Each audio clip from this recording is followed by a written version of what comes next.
stuff in there. Oh, Gucci stuff. In like 2002. Mm-hmm.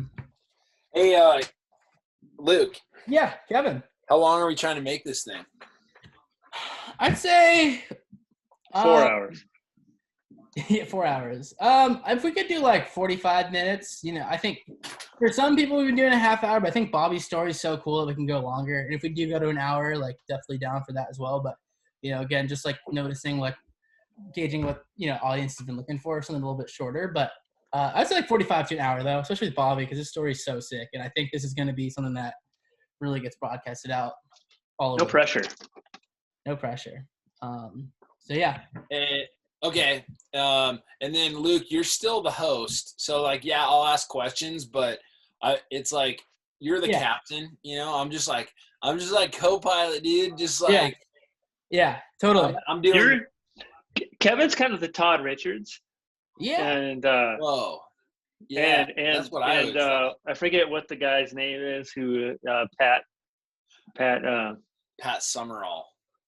Whatever his name is. Yeah. It's like, yeah, you're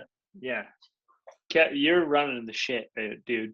Yeah, Luke's the boss. Luke's the Bob Costas with the Todd Richards. That's kind of what you're going at, right? That's what I was thinking. I was like, who is that?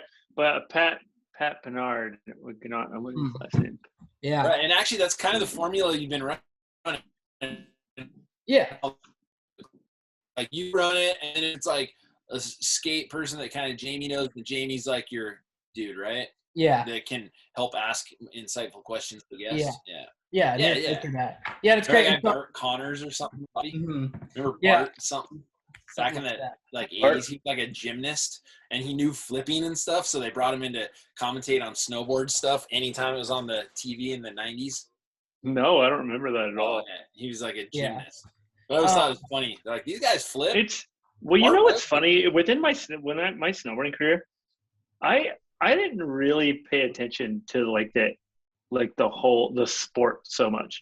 I was so focused on it sounds bad, but myself and like my crew, like just what we're doing, that I didn't really I didn't watch a ton of videos. I wasn't it was kind of, it just wasn't super hyper focused on what everybody else was doing. It was just more about what are we doing? What's going on? Blah, blah. And then summer, when everyone was jonesing, I was engaging in Speedos. So it was like a total different world. Yeah. And so Kevin, I just hit up Kayla. She'll be I just went over to the classroom and helped her get set up. I forgot that she's new to this, because before in the classroom, Jamie was always really on it, running the show and stuff. So, but I went over to the classroom, it's going to be going. And again, we only have 4 kids right now, and they're all young kids. So how engaged they're going to be, we'll see. But again, this one especially, I think is going to be just awesome in general. And again, big YouTube one with this one. So, so Kayla's going to text me over any questions that the kids are going to have about it. I like those. I think that's somebody who's doing Wy'East Industry Insiders wants something from the kids. So that's awesome. Thank you for making that happen. For sure. And Jamie was the one who was really driving it too. So Kayla's still getting up to speed with it, but she was always super down for it. So, we'll get her caught up to speed. But yeah, those kids are ready to watch. And again, they're all 13, 14. So see stuff from it. And so that's why at the bottom, Kevin, I think the big thing is marketing, self-promotion for students. It's what I was looking for is really trying to engage them. And at the end, it's what do you look for? Especially someone like Bobby, who's done it, done the team manager, done the marketing stuff, so I think that's really important. I agree. Always, provide some insight as to these things. It's not so much about a timeline of what somebody's done, but it's the thought processes on what went into those decisions and how they got there, right? Yeah, absolutely. And that's what's different than a normal interview that you see these days, Yeah. Insight. Look up insight. Google that. Google. Insight. It's an insighter. The power act of seeing into a situation. Penetration. 2, the act or result of apprehending the inner nature of things or seeing intuitively. Let's go back to that penetration. Yeah, what's that about? Part. What are we talking about here? Recording this right now, dude. I thought this was for kids. We are. Awesome. This is the warm up. This is always and then all best stuff happens, dude. Yeah. I listened to a podcast called Astronomy Cast, and they always have like about 5 to 10 minute warm up. And he'll be like, "All right, you guys ready? Okay, Astronomy Cast 365." Like it just goes into cranks into it really fast. Hey Kevin, so you want to do what we've been doing usually is like so we'll do is like I'll say hello, welcome to Industry Insiders. Today to introduce our guest we have Kevin English, and you can do like the little off the cuff, like you did really good with those introductions of Bobby. You know, you did it for like the last, you did it for Chad, you did it for a few other people. He's like, "What are you talking about? What intros?" You've done it the last like 4 times. Every time that you've been in it, Kevin, you do the intro. All right. Who's springing stuff on me, dude?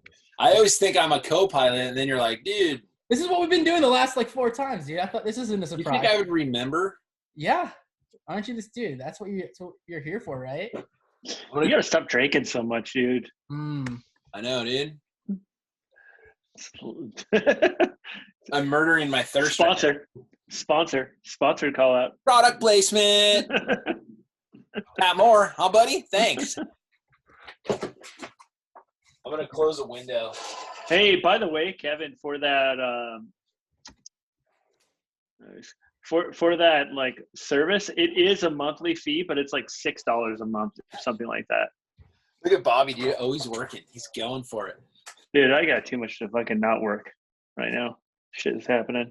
But hey, dude, we can keep that rolling year-round on campus. I think that would be so sick to have that year-round on campus. Dude, I think it would be sick. And plus, I think just for the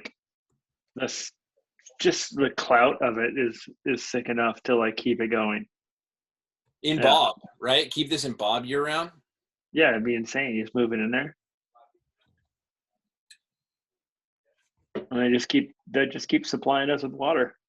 Yeah, those are so good. I love those. And we don't even need to fix our irrigation system or our drinking system. We got fucking liquid death to the rescue.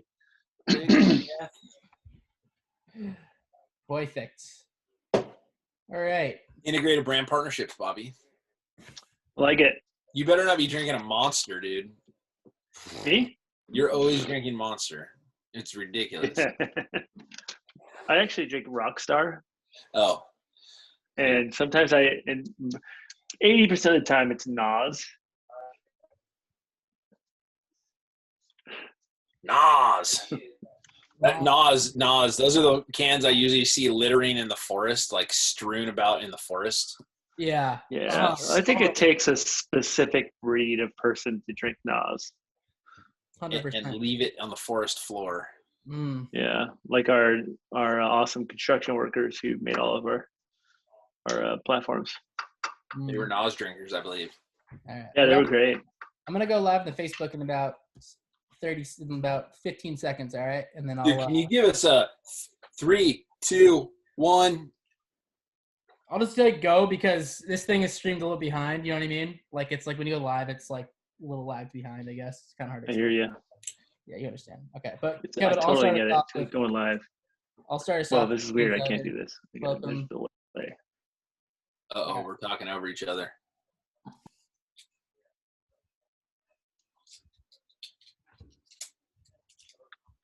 Can you guys hear me still? Oh, I don't want that one. Here we go. That's the best one. Oh, cycling through. How's my background? Pretty tight. Bobby, you've got such a great home office. It's inspiring. You're inspiring. Like singles, not quite dozens, but singles around the internet right now. That's right. I'm inspiring 4 people. It's possible. It's gonna be great. I even help these 4 kids out. Damn it. Change the world. All right, everybody. Welcome to another episode of Industry Insiders presented by Wy'East Mountain Academy. Today, to introduce our guests, once again, we have Mr. Kevin English, president of Wy'East Mountain Academy. Kevin, take it away, my friend. Hey, thanks, Luke.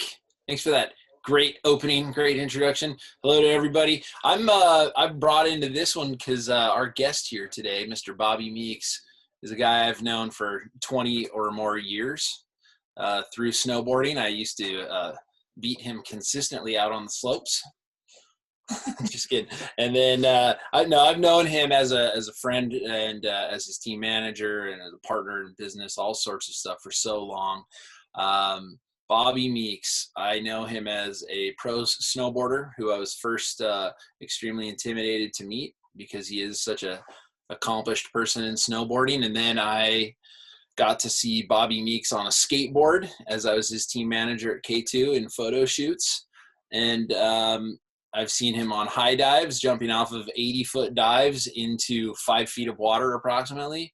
This guy does it all. Bobby, you do it all. And I think you do a lot more than what other people know. They know you as a pro snowboarder. They know you as the guy that helped launch Nike snowboarding, the guy that revamped DC. But when you're a kid, when you're just starting out in Southern California, I got to know what came first, diving, skateboarding, or snowboarding? What was it? Thanks, Kevin. That was a great intro. Skateboarding by far was the first love. And that's always been my first love. It's inspired everything about me. So I'd say skateboarding, even to the day right now, like skateboarding has been my priority as far as cultural, everything culturally has been inspired by skateboarding. It's also physically, obviously, but skateboarding is just the culture of it. It's it's embedded in everything that we do, and that's kind of been just my go-to. So my first love. Well, is that actually what got you into snowboarding? I mean, yeah, was it friends going up to the mountains, or what? How'd you do it? Why? Well, when I was young, I moved to Fontana, California when I was 13 and a half, and went to live with my aunt and uncle. That's a different story, but we lived with them, and just got kind of introduced into skateboarding. Wasn't like a skateboarder at the time or anything like that.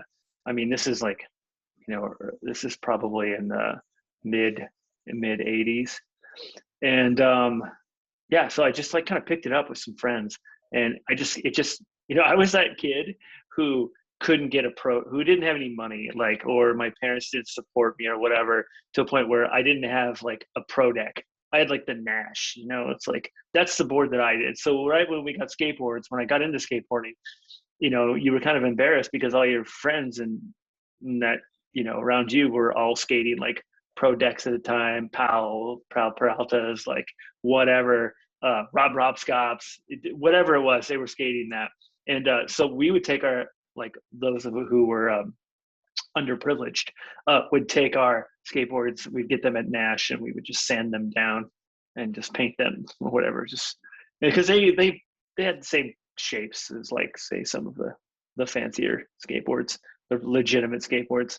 But yeah, that was kind of the start of it. We just kind of just started skating around our cul-de-sac, and that turned into building launch ramps and whatever, and then just picking up anyone who skateboarded at the time, because skateboarding wasn't very big at the time. It was just kind of I wouldn't say it was breaking into the mainstream, but it was getting more popular in schools and whatnots, and it was no longer just long-haired blonde dudes surfing around through cones. It was it was getting pretty technical. Late 80s or late 80s?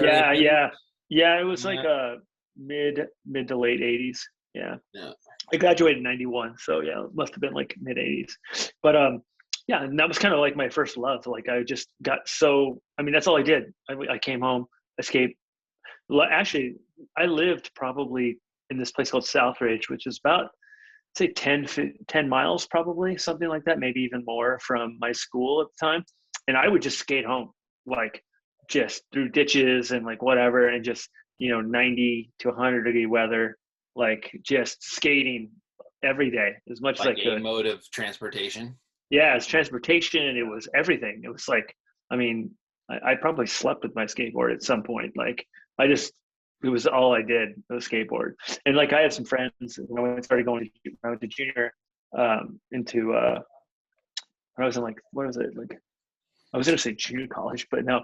When I was in junior high, my buddy, a friend of mine, had 2 vert ramps at his house. One was an 8 foot and a 9 foot, and the other one was this big 11 foot. And so we like, I mean, I just lived there. I pretty much lived there every day. Like I would stay the night. His parents were great. They had a ceramic business, and they would literally, I would work for them for money. So I would just be pouring ceramics and put it, taking bunny arms and gnome arms and stuff. It was like ceramics as in like those like yeah, like you go and you see like a cherub, like those. There was a time when that was like the hot thing, and like there was so many orders, and like we would just work there and then we'd skateboard. But I mean, that's kind of just a little bit of a backstory about like how passionate I was about skateboarding. Is like I lived and breathed skateboarding. That's all I did. So I mean, here's the $1 million question. Why do we know you as a pro snowboarder and not as a pro skater? Well, one, I wasn't that good as a skateboarder. And two, I just fell in love with, so a little history on how I discovered snowboarding was I used to work construction for a couple older friends who, and I say they're older, they're like, at that time, they were like, I mean, I was 17 at the time. So when I started snowboarding, which is like unheard of, I mean, all you kids there, everyone who's listening to this is probably like, oh my God, 17, I can't wait to be 17 versus like, and they've been snowboarding since they were like out of the womb. Like for me, it was like, I started snowboarding when I was 17 years old. So, yeah, I was at school or whatever. And then I went, my older friends took me skiing one day and at Mountain High, and we went up, and the whole time I was like, what is that looks like skateboarding, what is that, like, and I was just so fascinated with snowboarding, and I didn't even do it that day. I was just like watching it, staring at it. Like every lift run I'd see a couple people with on a snowboard. And then so the next day I was at a ramp skating this mini ramp with a bunch of friends from school, and I was like, man, I was skiing yesterday and I saw this thing called snowboarding. Looked epic. Like I kind of want to get into it. And this one kid was like, I got a snowboard, I'll sell it to you. I was like, how much? He's like, $80. And I'm like, what is it? He's like, it's a Black Snow Mogul Monster. You had all the good brands, huh? Nash and Black Snow. All right. Yeah. And so I literally called my friend and had him come over, and I'm like, please give me $80. I will work it off this weekend. I'll like do whatever I need to do in order to pay you back. And so he came over, gave me the money, and he's an awesome friend, by the way.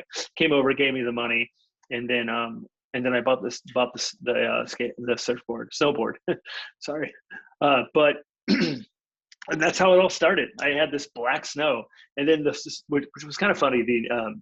The dude who sold to me like went to school the next day in high school and was telling everybody how he ripped me off, and like, oh, it's so funny. Like, yeah, I sold him this snowboard. It had a broken nose because it did have a little cut in the nose. And I just kind of figured it was probably, when people started cutting their noses of their snowboards, it was just on the forefront of it. But that fad. But yeah, so that's how I got into snowboarding. And then once I got a snowboard, it was all about how do I get to the mountain? Like it was like bumming rides. It was like whatever I needed to do to get to the mountain. I joined the ski team. Like our high school ski team. And luckily there was a company called LA Ski and Sun Tours, which actually like they did all these high school tours. And the guy's name was Phil. He was great. He was like, cool dude. But he was like, man, he's like, you kind of rip on that thing. Like, you want to ride for us? We don't have anyone else who rides for us. And I was like, yeah, sure. I don't even know what does that mean? I sponsored? Wait, your first sponsor was a tour company? Yeah. And he's like, gave me, and I'm like, well, what do I get out of it? And he's like, we'll give you just, discounted tours. Like you can go on all these and you just have to pay the cost for it. So that changed everything. Then next thing I know, I was like going to like Colorado and Tahoe and all these places that, that weren't local. And so that was like a big eye opener. It was like the only person else that rode for him was this guy who used to ride for Checkered Pig at the time named Brian Noguchi. Maybe you guys are familiar with him. Another name people can Google right now. Yeah. And so it was like him and I riding. Yeah, him and I riding for this LA Ski and Sun Tours. And that's kind of like what really just kind of, I don't know, took me to another level of like, hey, snowboarding is something I really want to do. It was just opportunity that I will say that it was like opportunity that I kind of like sought after. It wasn't like, oh, it landed in my lap. I was like I was so passionate and interested in it that I just was seeking for any type of outlet or any type of like opportunity to get me on the mountain. So title of this little series is Industry Insiders. So what's the insight here?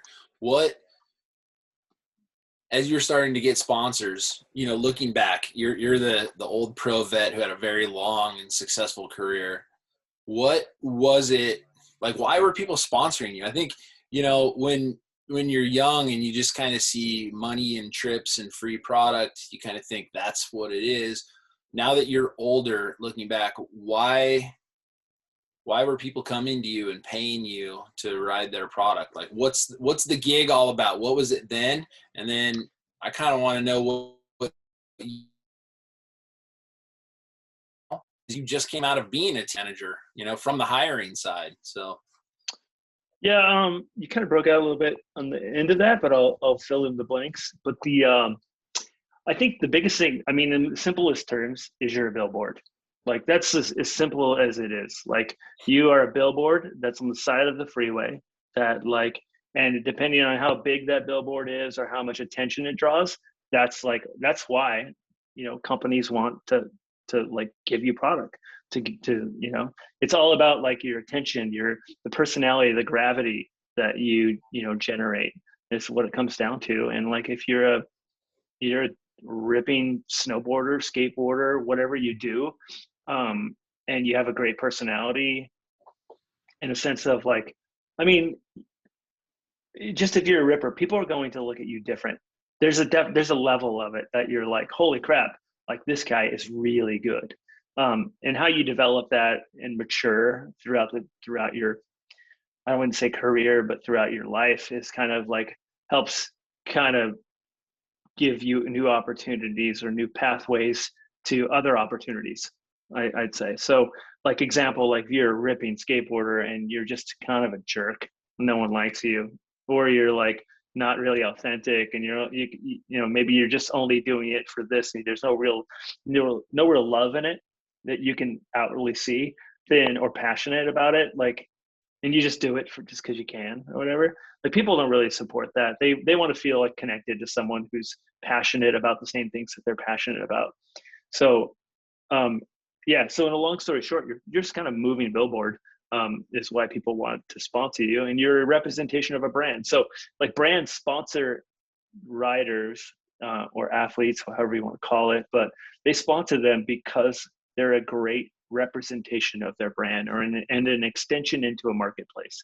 So that's why people are getting paychecks, because that rider or snowboarder, skateboarder, skier, mountain biker, surfer, whatever, is a great representation of my brand. They're in the spotlight, and that's why they want that person to tap into their community and to represent their brand and their culture as much as true to their sport or their company as possible. Does that make sense? Hopefully. Absolutely. And I guess now that, and maybe I should have prefaced this for those who haven't Googled you, right? You're, again, team manager at Nike. You're team manager at DC, building those teams.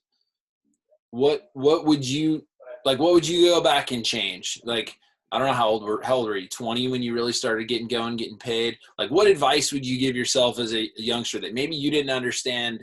A youngster, I just said youngster. I've never used that word. When you were younger, what advice would you give yourself back then? Like, oh man, if I had done this, if I'd been thinking this, yeah, I didn't get it then, but now I do. I would say number one, pay your taxes. It's number one. I won't go into detail, but that can come back to bite you. Still under investigation from the IRS. No, we're all good now. We're all good. We're all good with them. Oh, you're all good. Yeah. We're all good with them now. But there was a time that wasn't so great. And number two, advice.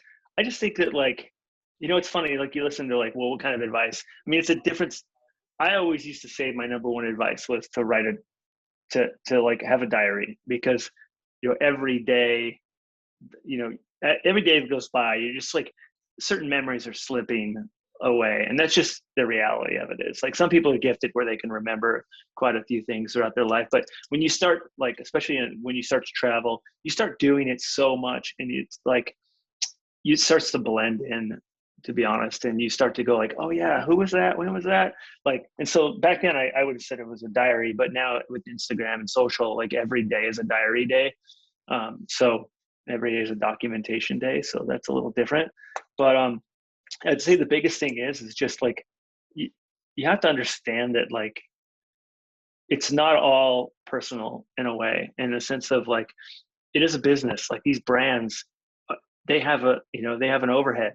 They have like costs associated with you that they have to spend. So you may think you're like, the top person, like you're priority number one, but in reality is to be 100% honest, the first, and this comes from above me, like when in the positions I've been, the team is the first line item that people look at, as in like, we need to shave some money.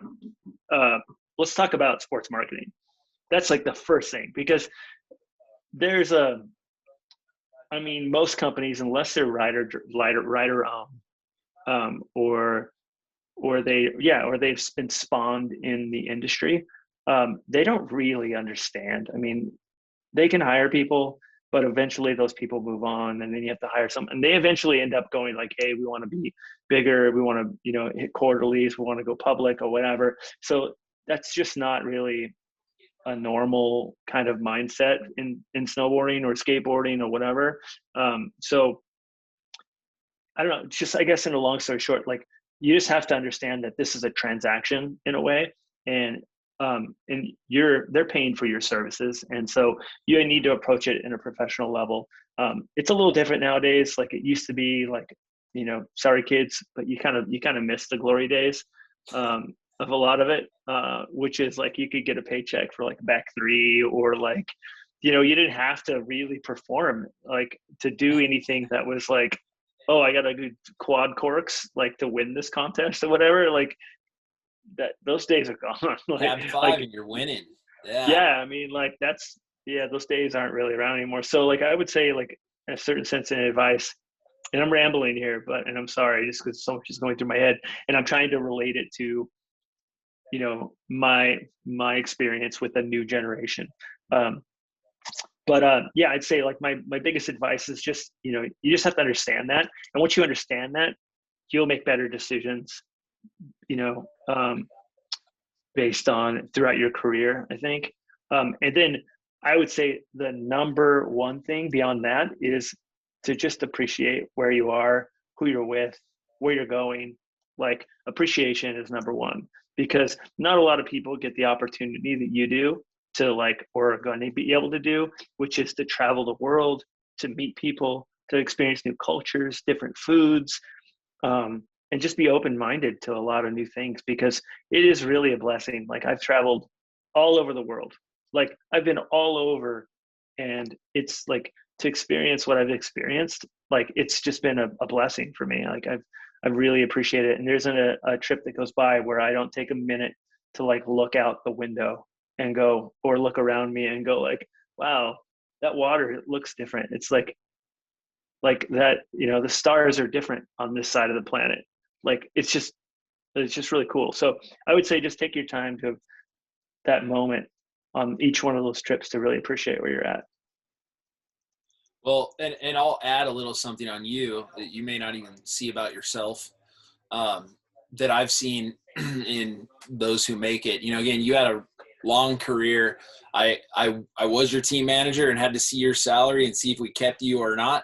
And you were one of those guys that brought value across the board to the entire company. And I think that's something that has made you successful. I don't know if you've fully touched on that, but I would see you work on product design. Bobby's got his name on some patents for some boot technology from back in the day. Bobby, you would help with ad concepts. He would help with graphics, what kind of ads we're running. He'd always be hitting up with ideas. Bobby was the guy that you need to send on a shop tour in the fall to hang out with shop owners and their customers, just chat. nobody else on the team to do these things. Bobby would go do those things. And then Bobby would put out a full legit video part. Bobby would hit on every single point. So, like you said, Bobby, where the company uppers, they kind of look across and they go, sports marketing going to drop people on the team. Well, I know I've been in those conversations where uppers were talking, and you were defended because you provided value across the board to a sponsor. So that's one thing you did. You were a walking billboard, but you did so much more than that. And you were always kind of thinking differently, not just being in front of the camera. And that kind of comes into the next big thing that I think people know you for, robot food, right? You filmed for years with Kingpin. And then you and your buddies go out and start a new film company that really, really changed the tone of snowboarding. So can you talk about like why you guys did something different, what you were trying to do, and then personally, what did you contribute to Robot Food? What did you bring to the table in that project? It's funny because like a lot of the people who, when we started Robot Food, it was based out of just an idea. It wasn't really more of an idea. It was based around frustration, to be honest.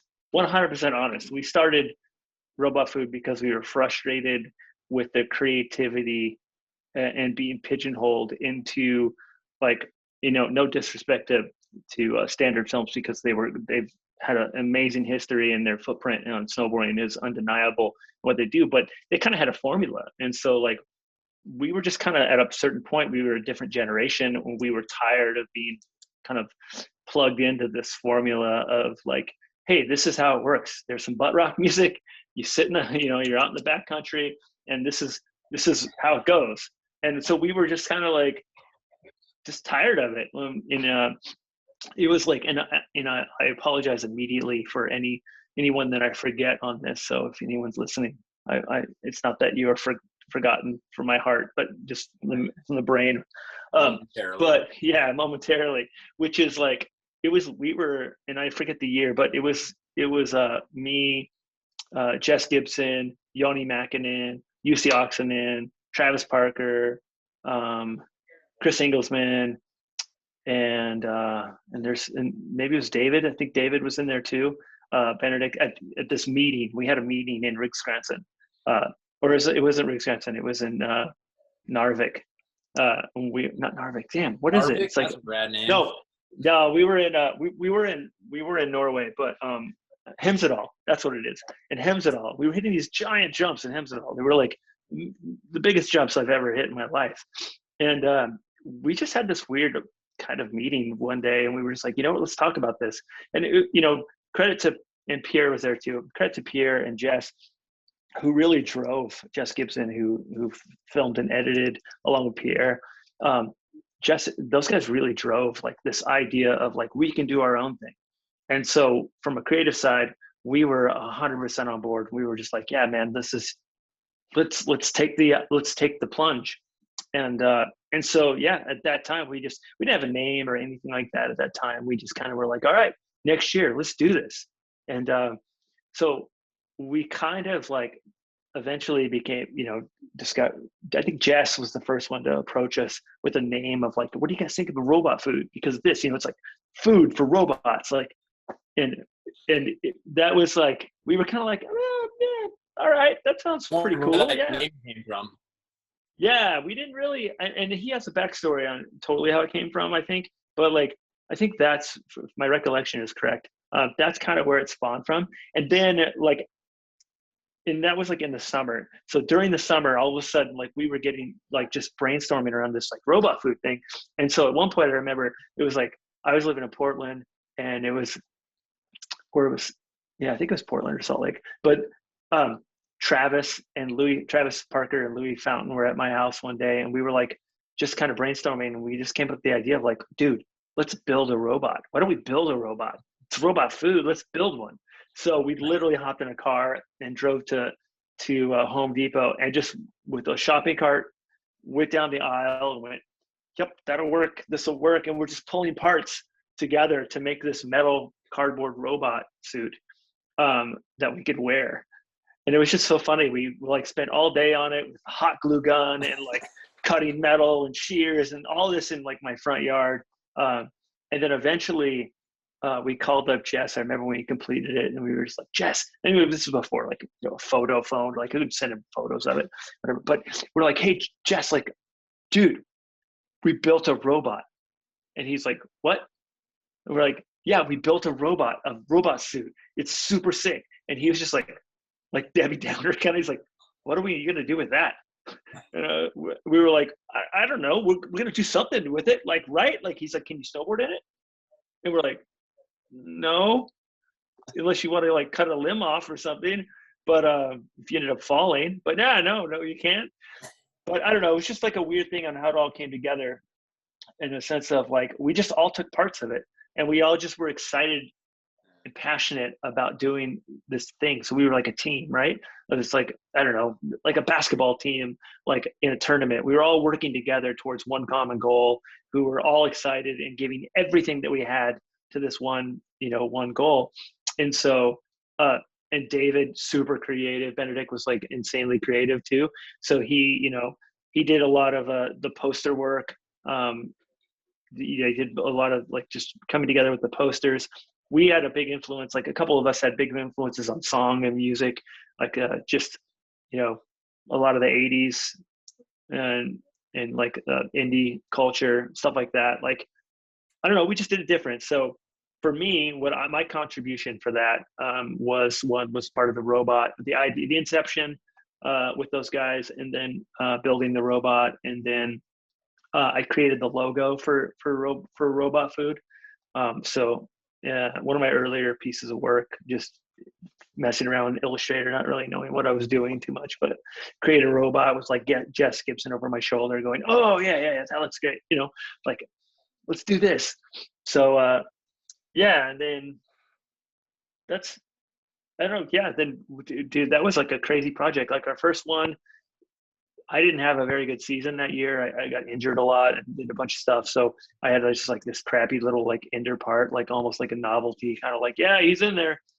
Part of the team, part of the squad. Yeah. And then, so it was a little lackluster on my part. And then the second season I got for after Lame was a little more like, okay, I was engaged. And then after Lame was when I kind of had, we had Such Great Heights is one of my songs, and that's what's like, I don't know, people know the song more than they know me. Like everyone, if that wasn't my song, like everyone would just been like, cool man, nice part, whatever. Like, but I don't know, it just it definitely helped boost my cred, my street cred. Every time I hear that song, I think of you.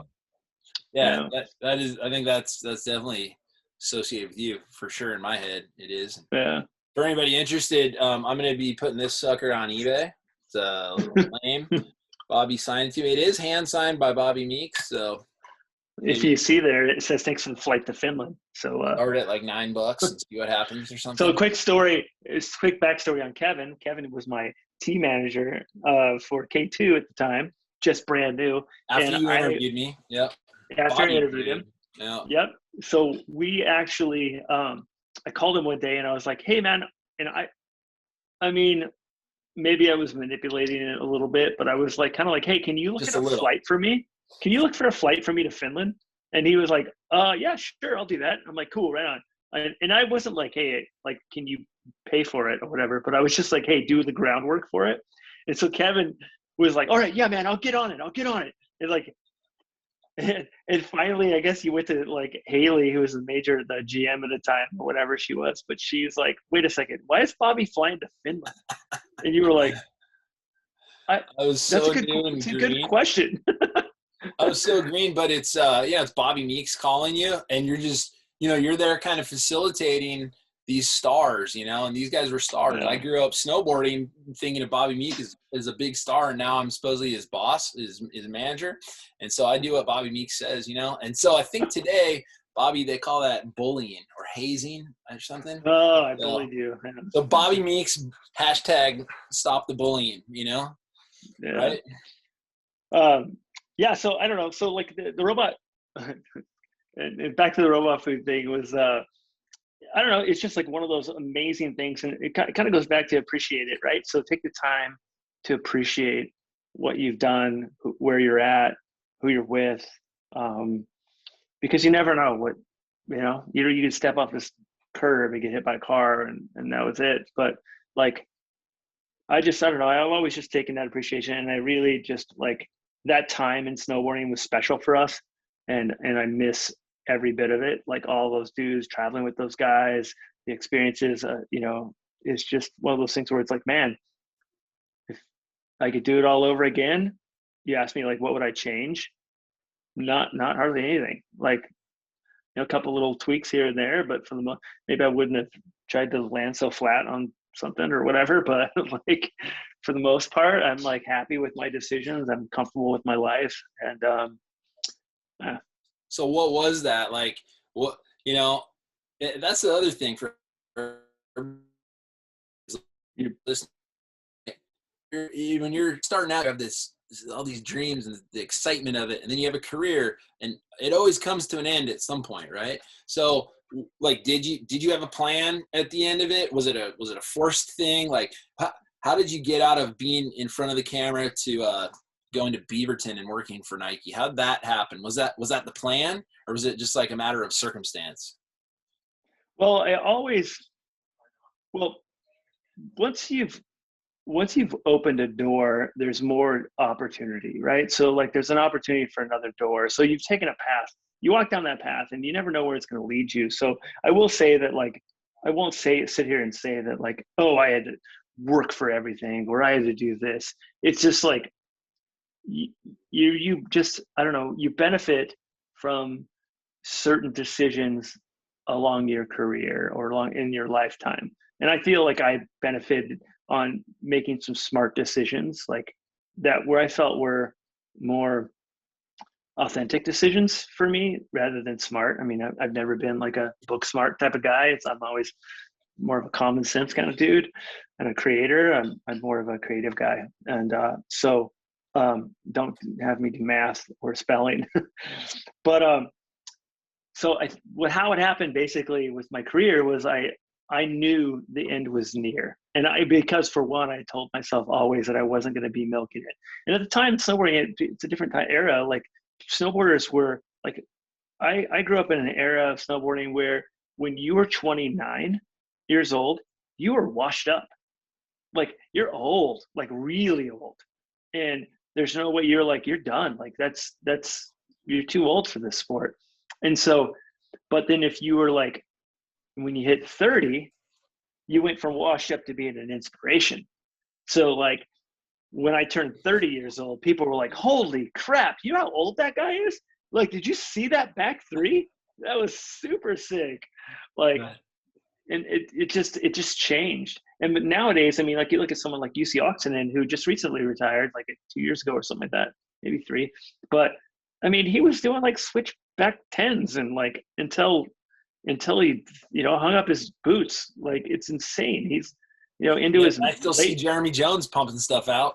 Yeah, late 30s, and like, man, you can, if you're smart with your body and you're smart with your mind, and you're doing things that are authentic and you're making the right decisions, you can have a really long career. I mean, look at Terrier is still. I mean, it's little apples to oranges with Terrier because he's coming from an iconic time and he was such an icon at the time. But like, I mean, look at Chad Ottersham.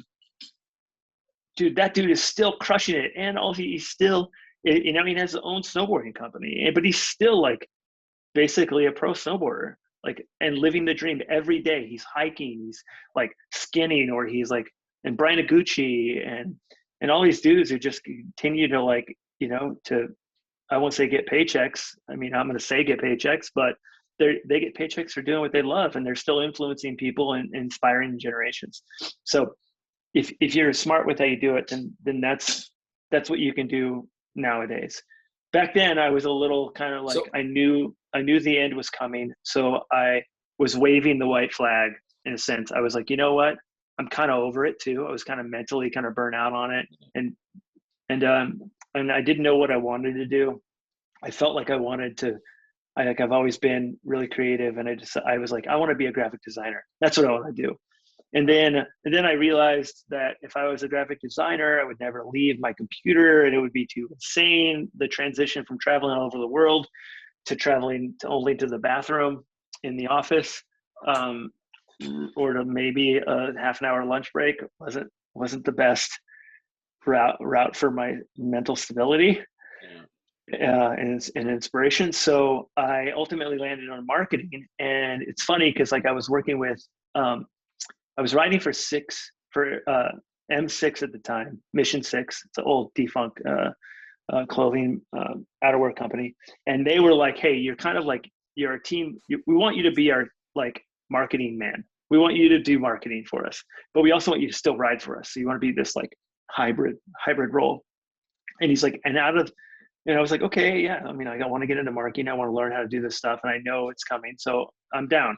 And so eventually, like, he was like, hey, why don't you do this? Why don't you give me a plan based around like $70,000, like for your marketing budget? And I was just blown away. I was like, 70 grand? Holy crap, man!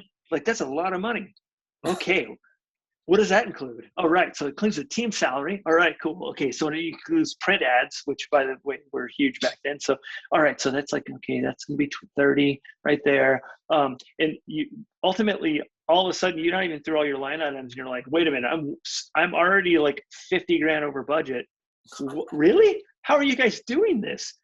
And so that was kind of reality to me, which was kind of crazy. But and so, you know, at that time I hadn't decided that that's what I was going to do. I was still snowboarding.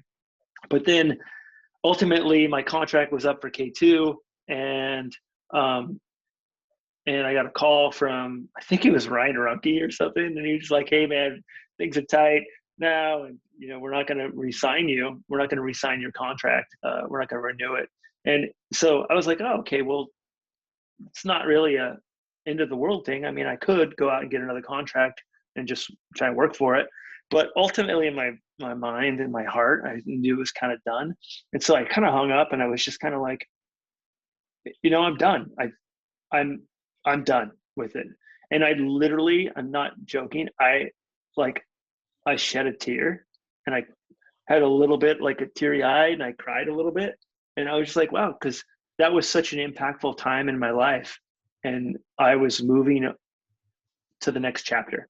And I knew that that was it. I didn't know typically, or like, I didn't know that move was going to still give me the opportunity to be a team rider basically, but like on the other side of the brand side, traveling with everybody and still being involved in the industry and still having an impact on the industry. But at that time, it was just one of those things where, man, it was a very emotional, really emotional time. But happy. I was happy about it. I was happy with my career. I was happy with what I did. And when I look back, could I have done things a little better? Could I tried harder? Yeah, I could have. But I traded trying hard for experiences, like life experiences. So like I was the dude who was always out later, you know, not up, like focusing on snowboarding, so to say. Did I reach my potential? Probably not. But I reached maximum life potential. And that's what, like, enjoyment. Yeah, and that was what I focused on. Yeah, I focused on the spirit of it rather than the actual action of it. So I'm happy with that. But yeah, so that was kind of the deal. And then, so to be honest, after snowboarding, I didn't know what I wanted to do. Like I knew that M6 thing was there. I could take that, but I was just like, yeah, I'm going to clear my head. I'm going to go dive for the summer. So I had the decision to go off and to Rhode Island and do high dive shows, which we could probably get into that later. But like, and I just was gonna, let things fall as they may, and let the universe take control.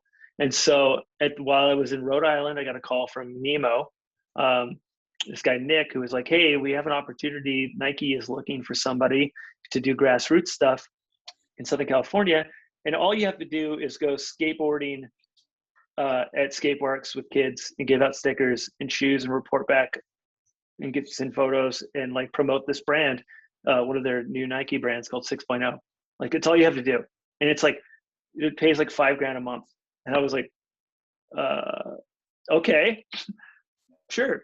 So I took that job like instantly. I was like, it'd be dumb because I always knew. So I started doing that. So I did that for like 1 year, and they were like, hey, and I could see it unfolding. I could tell that like, hey, Nike had done such a good job at entering the skateboarding market with Nike SB, and how it had been 5 years to this time that they had been doing it, and it was blowing up. And I was always like, man, if they would just focus the same strategy on snowboarding, we could have a really successful snowboarding brand.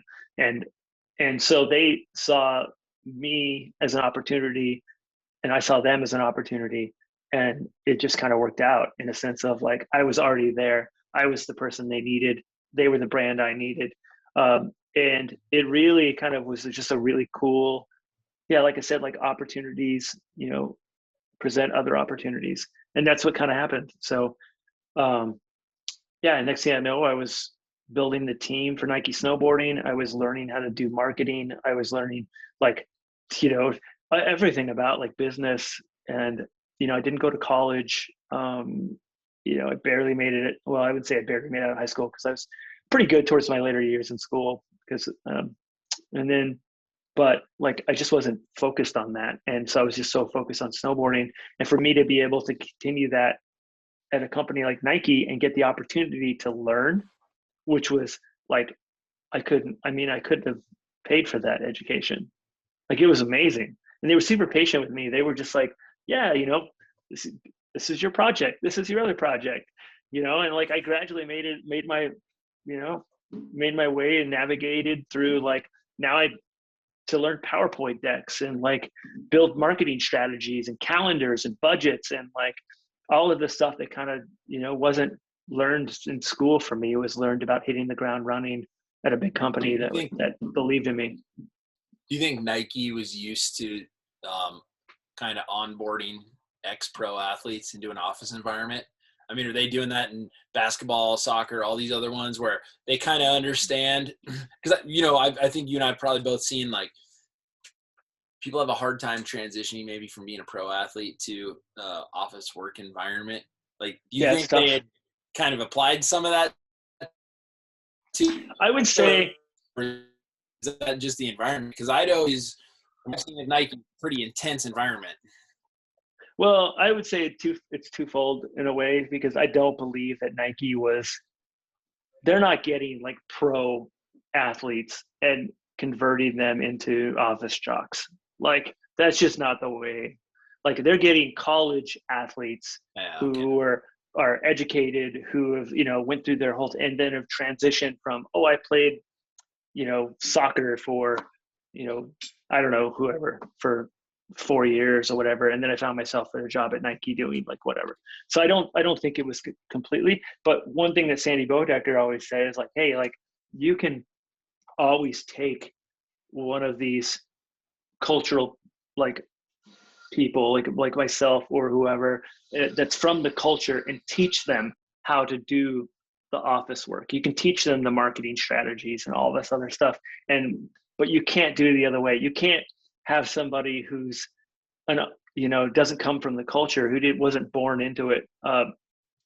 You can't have them try to be an authentic voice for you in that space. It just doesn't work. So I guess long story short on that, or a good tad bit of advice, is the fact that you're of value as being a part of your culture. So if you're don't burn bridges. If it's just saying in life, like, you don't burn bridges, like, pay attention, like, try to be more multi I don't know what you call that, not multi-sport, but like multi-task oriented in a sense, or jack of all like I'm kind of a jack of all trades. Like, what I do even now, I'm kind of a one man. Everything I've done, I've always been like kind of a one man kind of show, in a sense of like, I go in, I'm like probably the brand lead, I'm the team manager, I'm running social, I'm doing creative at certain points, I have product input, I sit down product meetings, I'm giving my product out. Like, there's every element of this, and you have to be good at all of these. in a sense, to like really succeed in a sense of if you're looking. I don't say you have to be, but it helps to have your to have experience and all of that. Like example, like Nike, they have a big thing where they're like, hey, we only want you to work in your position for 4 years, because after that you need to move on to like another position. Maybe it's in product or maybe in this thing. So you get all of those years of experience with, and you have more of a holistic view around like a brand, so to say, in their product design. Like I went to factories in Taiwan and like looked at the factory lines and, you know, grabbed soles and like the stitch lines, and like it's just stuff that, you know, you can only do that if you have the opportunities for it and you're paying attention on the aspect. So that's why we would sit in roundtables, and brands, they want your input, they want your advice, and a lot of times they're not going to take it. I mean, ultimately you'll sit there and tell them, hey, this is so cool, you need to do this, and the brand will go, okay, yeah, that's great idea, and then they'll go to the reps and go, what do you think of this? And the reps will say, I can't sell that. You know, and then that's just the end of your idea. But you're learning along the way. You're learning about the culture. You're learning about the product. You're learning about sales. You're learning about the marketplace. There's just a ton of stuff that you just pick up, and you don't even realize you're learning, and it's all fun. So yeah. I like that you're kind of talking about some the skills you need to have to go operate in a place like Nike. I mean, that's obviously what our students are interested in, and you know, the athlete side, and so much of the you know, whether it's before, during, or after working with brands. That's what I think the students are interested in. Luke was just saying, now we've got a question from students specific. Yes, we do, about your marketing. So I think this really relates to what you're just talking about, your history with marketing in Nike and how like it's all grassroots. And yeah, the question is, how has your marketing philosophy or style changed over the years? I mean, I've had to adapt. You know, it's like when I first started doing marketing for like Nike or whatever, it was very, very traditional in a sense. Like we could run ads, and you're like, you know, you're doing print ads, and like that lasted for like 10 years or something like that, where it was just more of a traditional aspect of marketing.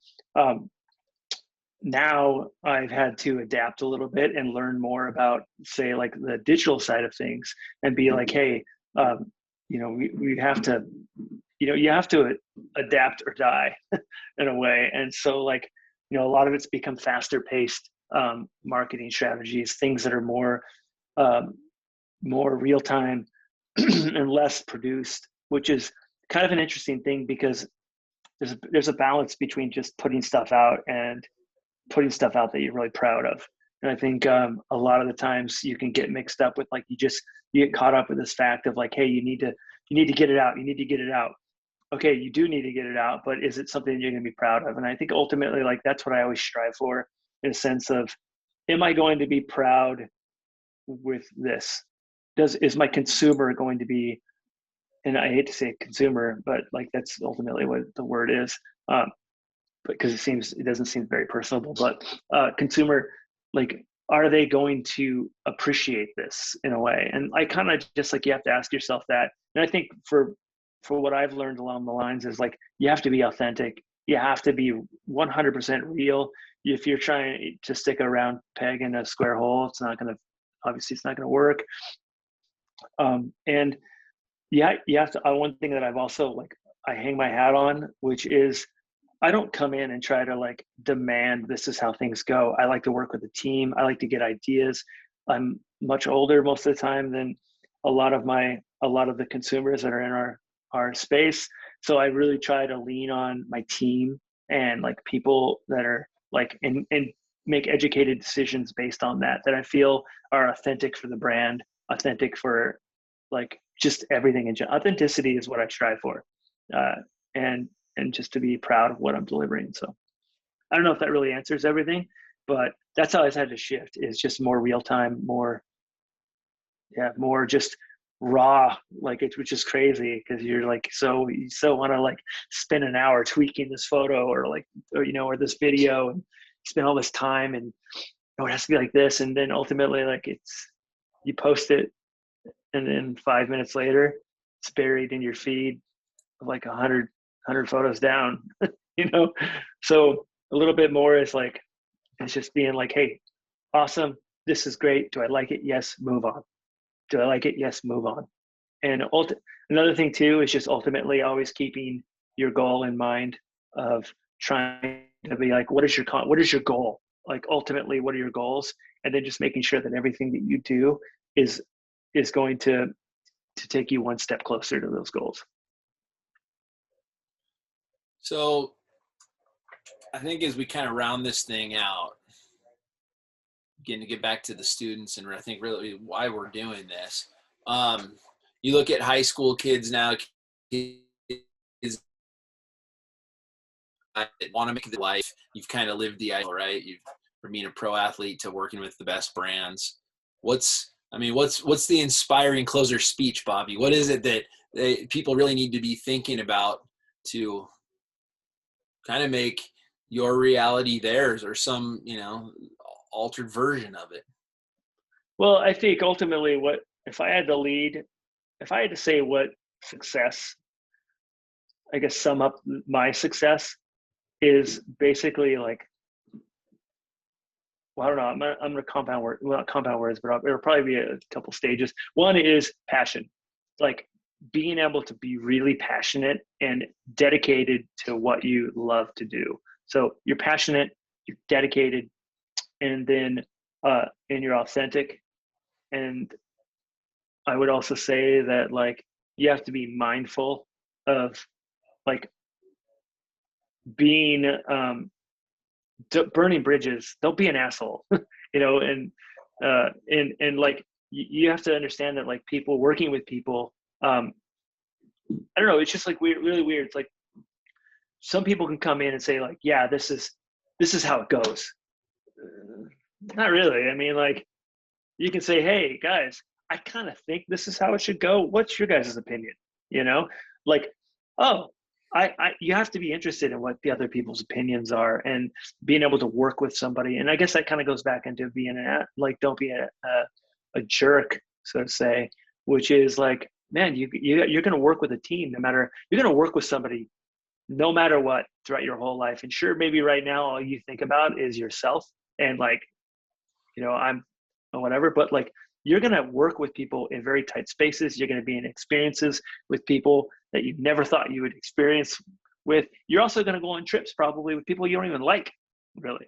But you need to be humble, and you need to be like positive, and you got to be like just mindful of their opinion and feelings in a way, and just don't be a jerk about it. I think those like say 4 things will go a long way down life in life, like to getting to where you want to go. But number one is passion. You got to be passionate. You got to believe and want what you want to do with it. You got to have the dedication for it. And then I forget what the third one was, but so I don't know. That's my story. I think that's incredible. At Wy'East, we always talk about, I don't know, all these sports just kind of being a metaphor for life, right? And I think that's what we've all gotten out of it. And that's what I'm hearing you say at the end. That applies to skiing or snowboarding, skating, mountain biking. To anything, man. It's like, you want to be a badminton star, you got to be passionate about badminton, So Bobby, last thing before we cut this, we're kind of in a unique position with you in that your office is right here on the Wy'East Mountain Academy campus. I'm going to put you on the spot. If there are students here right now or throughout the summer or campers coming through and they want to chat with you about, being a better team rider, college for that job, whatever, you open to people coming up to you and rapping out with you? That's my personality, right? I'm down to always, give advice. I always say, I don't know. It's not that I love to hear myself talk, but I've never met a mic I didn't like. So you put a microphone in front of me, I'll talk forever. But Yeah, I'm totally open. Anytime anyone on campus needs to come say hi. I mean, even you don't even have to be on campus. If you're like a YouTube dude, you're watching this or whatever, and you're like, you just want to ask me some questions, feel free. I'm like 100% open. I want to like, my whole goal is snowboarding has done so much for me to be where I'm at right now. I come from a broken home with no parents. Basically, I was, on the borderline of getting expelled from school. I was a troubled child. It was really dark. I had a really dark future in a way, and I kind of owe it all to skateboarding and snowboarding and the success of where I am now. So I want to pass on these learnings and give the opportunity to students or people just in general, and give them an example of what snowboarding or being passionate about a sport can do for you, because it can create amazing things if you stay on path, so.